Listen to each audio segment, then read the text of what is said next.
Support और resistance सुनने में तो बहुत ही आसान सी बात लगती है कि सपोर्ट, अगर डिफिनीशन की बात करें तो सपोर्ट वो लेवल होता है जहां से स्टॉक ऊपर जाता है, और रेजिस्टेंस वो लेवल होता है जहां से स्टॉक गिरता है, जहां से स्टॉक नीचे आता है।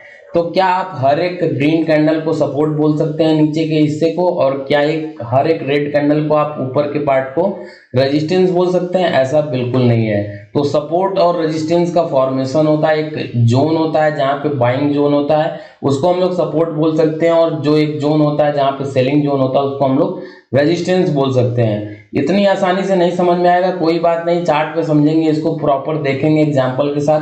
वीडियो को पूरा देखिएगा, टाइम लेके देखिएगा, अभी टाइम नहीं है तो सेव कर दीजिए, बाद में देखिएगा।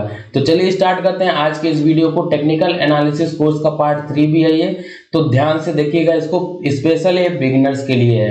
स्टार्ट करते हैं without wasting any more time. तो सबसे पहले चार्ट पे आ जाते हैं, और चार्ट पे यहाँ पे आपको देखने को मिल रहा होगा, ये आपके सामने चार्ट है निफ्टी का 1 मिनट के टाइम फ्रेम में, ठीक है। इसको 1 मिनट के टाइम फ्रेम में निफ्टी का चार्ट है। थोड़ा सा इसको मैं बड़ा कर लेता हूं सो दैट कि चीजें आपको क्लियर विजिबल हो जाए, ठीक है। जो रेजिस्टेंस है हमारा, रेजिस्टेंस को आर लिख देता हूं फिलहाल के लिए, ठीक है। तो रेजिस्टेंस मतलब जो कि सेलर जोन है, सेलर जोन, ठीक है, जहां पे सेलिंग आ रही है वो हो गया हमारा रेजिस्टेंस जोन, और वो हो गया सपोर्ट जो कि डिमांड जोन है, बायर जोन भी बोल सकते हैं आप इसको, और डिमांड जोन भी बोल सकते हैं, ठीक है। तो आप कैसे पता करेंगे कि कौन सा सेलर जोन है, कौन सा डिमांड जोन है? और ये भी बता दूं मैं आपको कि अगर आपने सही से अच्छे से सपोर्ट और रेजिस्टेंस अप्लाई करना सीख लिया तो आपका ट्रेडिंग का 50% कॉन्सेप्ट यहीं पे खत्म हो जाता है, बाकी 50% में सारी चीजें आती हैं। क्योंकि मेन जो कोर है, जो बेसिक है, वो रेजिस्टेंस और सपोर्ट है। जैसे कि आप अल्फाबेट की बात करें तो अगर आपने ABCD सीख लिया तो कोई भी आप इंग्लिश का लैंग्वेज सीख सकते हैं, कोई भी आप वर्ड सीख सकते हैं, सेंटेंस सीख सकते हैं। ठीक उसी तरह अगर आपने सपोर्ट और रेजिस्टेंस सीख लिया तो ट्रेडिंग आसान हो जाती है आपके लिए। तो डेफिनेशन के तौर पे buyer zone, demand zone support होता है, और सेलर जोन जो हमारा होता है, सप्लाई जोन जो होता है, वो रेजिस्टेंस होता है। चलिए अब चार्ट पे देखने की कोशिश करते हैं, समझने की कोशिश करते हैं। ओके, तो चार्ट पे अगर पहली कैंडल से हम लोग देखें, 1 मिनट के टाइम फ्रेम में आपके पास चार्ट है ये, ठीक है। पहली कैंडल से आप देखोगे तो कंटिन्यूअसली यहाँ पे सेलिंग आई है ऊपर की तरफ, ठीक है। तो सबसे पहले तो यही हो गया हमारा सप्लाई जोन जहां से सेलिंग आई है, ठीक है। अगर दूसरी बार बात करें तो यहाँ पे देखिए, यहाँ पे कुछ बाइंग आती हुई दिखी है, ठीक है। यहाँ से बाइंग आई है और यहाँ से ऊपर लेके गए हैं, ठीक है। ओके, ये हो गया हमारा बाइंग जोन, ठीक है। ये हो गया हमारा सेलिंग जोन, ठीक है, सेलिंग जोन हो गया। तो इसको हम लोग क्या बोलेंगे, आर, इसको बोलेंगे हम लोग एस, सपोर्ट हो गया हमारा फिलहाल के लिए, ठीक है। फिलहाल के लिए सपोर्ट हो गया। अब यहाँ पे गया, जब दूसरी बार ऊपर गया है तो दूसरी बार कहां तक गया है? दूसरी बार इस लेवल तक तो आया नहीं, ऊपर तक यहीं लेवल पे आया, और यहीं पे काफी अच्छी टाइम बिताया है निफ्टी ने, काफी देर तक यहाँ पे स्टे किया, और यहाँ से फिर से नीचे गिर गया। तो यहाँ पे फिर कौन आया है? यहाँ पे नए सेलर ने एंट्री बनाई है, तो एक फिर से एक रेजिस्टेंस हो जाएगा अपना नया रेजिस्टेंस, ठीक है। ये हो जाएगा अपना नया रेजिस्टेंस। अब आपको ट्रेडिंग में कैसे काम आता है ये समझ लेते हैं, ठीक है। अगर आप इस लेवल को आगे बढ़ाएंगे, ये वाला जो हमारा बायर जोन था, अगर इसको मैं थोड़ा सा और आगे बढ़ा दूं, ठीक है, तो आप यहाँ पे देखेंगे कि यहाँ पे काफी बार बाइंग आती हुई देखी है। मतलब एक बार को कोशिश तो जरूर हुई है यहाँ पे ऊपर लेके जाने की, जो कि हमारा बाइंग जोन था। यहाँ पे देखिए ग्रीन कैंडल बनी है, यहाँ से फिर से नीचे से बाइंग आई है और ग्रीन कैंडल बनी है। काफी देर तक यहाँ पे अगर देखेंगे तो ओवरऑल 5 कैंडल थे जिसमें बाइंग आती हुई दिखी है आपको, ठीक है। एक बार फिर से लिख देता हूँ आर, ये हो गया R2, ये हो गया पहला रेजिस्टेंस हमारा, ये जो था हमारा ये सपोर्ट हो गया, ठीक है। तो यहाँ पे देखेंगे आप क्लियरली कि सपोर्ट पे बाइंग आती हुई दिख रही है, लेकिन सपोर्ट पे इतनी बाइंग नहीं आ पाई कि यहाँ पे ऊपर लेके जा सके। तो आप यहाँ पे देख सकते हैं कि जब सपोर्ट टूटता है क्या होता है। सपोर्ट जब एक बार टूटता है, अब इसको साइकोलॉजिकल समझते हैं, मतलब समझते हैं इसका। सपोर्ट यहाँ पे है, मतलब यहाँ पे बायर है, ठीक है। यहाँ पे बायर्स हैं जो कि कोशिश कर रहे हैं इसको लेके ऊपर जाने की, ठीक है। लेकिन ऊपर से सेलर भी आ रहा है इस लेवल से जो कि कोशिश कर रहा है इसको लेके नीचे जाने की। अब यहाँ पे सपोज करिए कि बायर हार गया और सेलर जीत गया, तो ये टूट जाएगा सपोर्ट। सपोर्ट टूटते ही क्या बन जाता है? वो रेजिस्टेंस। क्या बन जाता है? एक बार अगर सपोज टूट गया तो वो रेजिस्टेंस बन जाता है। इसकी वजह ये है कि जो यहाँ पे बाई कर रहे थे ना, जो यहाँ पे बाई कर रहे थे उनका स्टॉप लॉस हिट होगा, उनका स्टॉप लॉस हिट होगा, या फिर वो बाइंग करना इतनी बाइंग किए फिर भी ऊपर नहीं लेके जा सके, सेलर जब हावी हो जाएगा तो वो क्या करेंगे, जो बायर तो वो सेलिंग करने लग जाएंगे। ठीक है, जैसे ही ये कैंडल बनती है यहाँ पे, जैसे ही ये वाली कैंडल यहाँ पे बनती है, उसके बाद यहाँ पे आपका क्या होगा, स्टॉप लॉस उनका बुक होगा जो यहाँ पे बाइंग कर रहे थे, साथ ही साथ वो सेलिंग में एंट्री कर जाएंगे, क्योंकि ये इनका उनको लग गया कि अब बाइंग नहीं आएगी, अब सेलर यहाँ पे हावी हो गया, तो अब वो भी सेलिंग करने लग जाएंगे जो यहाँ पे बायर थे। तो जैसा मैंने बताया कि जब ये पहले सपोर्ट था तो अब ये बन जाएगा रेजिस्टेंस। ठीक है, अब क्या होगा, देखिए यहाँ पे फ्रेश सेलर आ गए फिर से, उसके बाद फिर से यहाँ पे थोड़ी बहुत कोशिश हुई, यहाँ पे बाइंग हुई, उसके बाद यहाँ से फिर से सेलिंग हुई, और उसके बाद फिर से जब ये लेवल टूटा तो फिर अच्छा खासा नीचे जाता हुआ दिखा है मार्केट। देखिए यहाँ से फिर से जब ये टूटा, ये लेवल जब यहाँ से फिर से टूटा, सपोज कर यहाँ से बाइंग आई, थोड़ी सी यहाँ से प्रॉफिट बुकिंग बोल सकते हैं इस लेवल को। ठीक है, यहाँ पे प्रॉफिट बुकिंग देखने को मिली, ऊपर से फिर से यहाँ से सेलिंग आई, और ये लेवल जब टूटा है तो उसके बाद फिर से कितनी अच्छी गिरावट देखने को मिली है। तो इसीलिए कहते हैं, सिंपल सा कॉन्सेप्ट है, समझाने की कोशिश करता हूं आपको, इसीलिए कहते हैं अभी चार्ट से थोड़ा दूर होके समझते हैं चीजों को। ठीक है, चार्ट से अभी चार्ट को क्लियर कर देता हूं मैं यहाँ पे, ताकि आपको चीजें समझ में आए। ठीक है, इसीलिए कहते हैं हम लोग कि जो हमारा सपोर्ट है, सपोर्ट जैसे सपोज करिए कि ये हमारा ये रेजिस्टेंस हुआ करता था, यहाँ से बार बार स्टॉक नीचे जाता था। ठीक है, ठीक है, लेकिन एक बार क्या हुआ कि ये ऊपर चला गया, ये रेजिस्टेंस टूट गया। तो जब भी रेजिस्टेंस टूटता है आपको फिर अच्छी खासी मूवमेंट क्यों देखने को मिलती है, क्योंकि जो यहाँ पे जो सेलर बैठा हुआ करता था, S1 S2 लिख देता हूँ इसको, यहाँ पे जो सेलर हुआ करता था, या फिर R1 R2 लिख देता हूँ रेजिस्टेंस, यहाँ पे जो सेलर हुआ करता था, जैसे ही एक बार ऊपर जाएगा तो वो पहले तो उसका स्टॉप लॉस जाएगा, स्टॉप लॉस जाते जाते अब वो फिर खुद भी सेलर बन जाएगा, सॉरी यहाँ पे खुद भी वो बायर बन जाएगा, क्योंकि अब उसको लग गया कि बायर यहाँ पे मजबूत हो गए और ऊपर जा रहा है।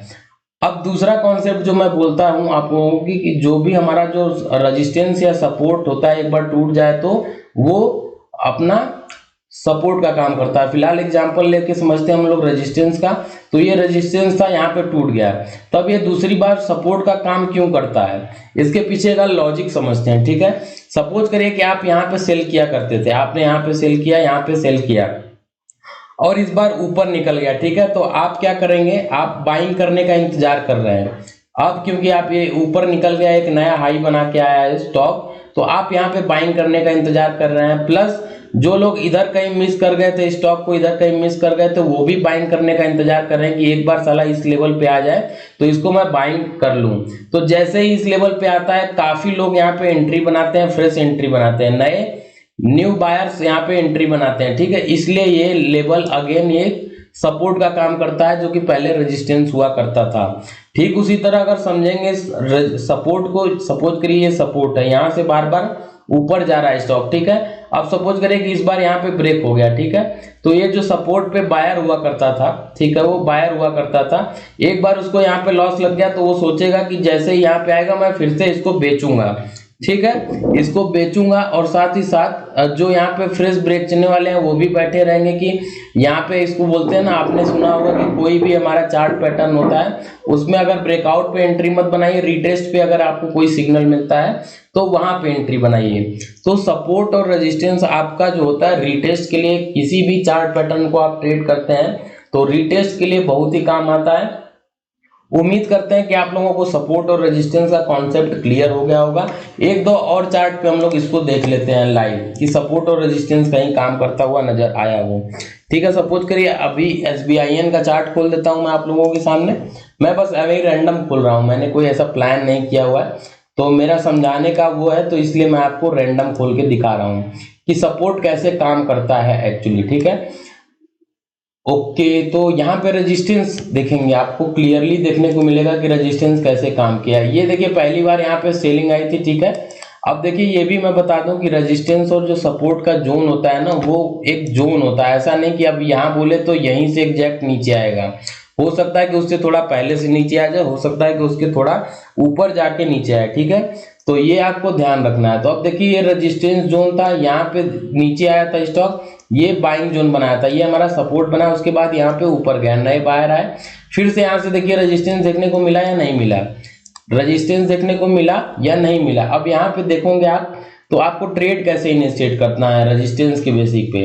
तो आपने एक बार इसको मार्क कर लिया कि चलो यहाँ से नीचे आया था, ये हमारा रेजिस्टेंस हो गया।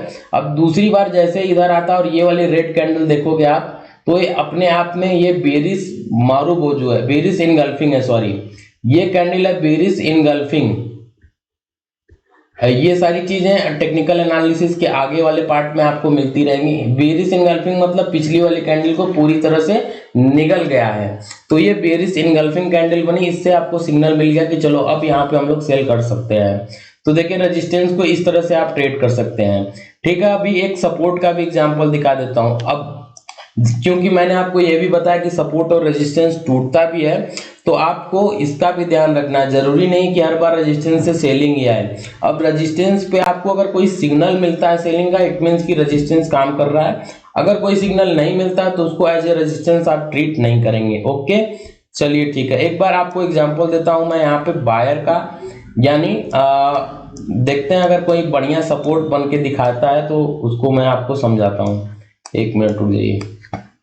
चलिए देखिए, आपको बहुत ही बेहतरीन सपोर्ट का एग्जांपल दे देता हूं। यहाँ पे देखिए, इस बार जब यहाँ पे आया था नीचे स्टॉक, तो एक रेंज बनाया ये सपोर्ट का। ठीक है, ये एक रेंज बनाया सपोर्ट का, और उसके बाद देख सकते हैं किस तरह से यहाँ पे सपोर्ट काम किया है, और हर बार आपको कोई ना कोई सिग्नल मिला है, ये भी ध्यान दीजिएगा।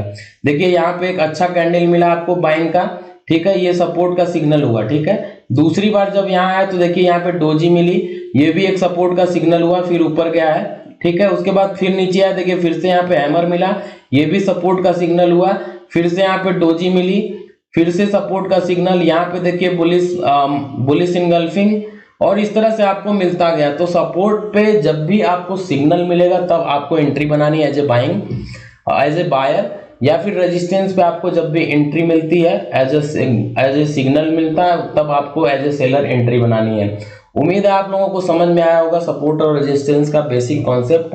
कोई भी सवाल आपका किसी भी टेक्निकल से रिलेटेड है तो आप किसी भी वीडियो के कमेंट सेक्शन में डाल सकते हो, मैं उसको जरूर एड्रेस करूंगा और कोशिश करूंगा कि नेक्स्ट वीडियो में उसको कवर करूं। चलिए मिलते हैं नेक्स्ट वीडियो में, तब तक के लिए bye bye, see you soon, thanks for watching.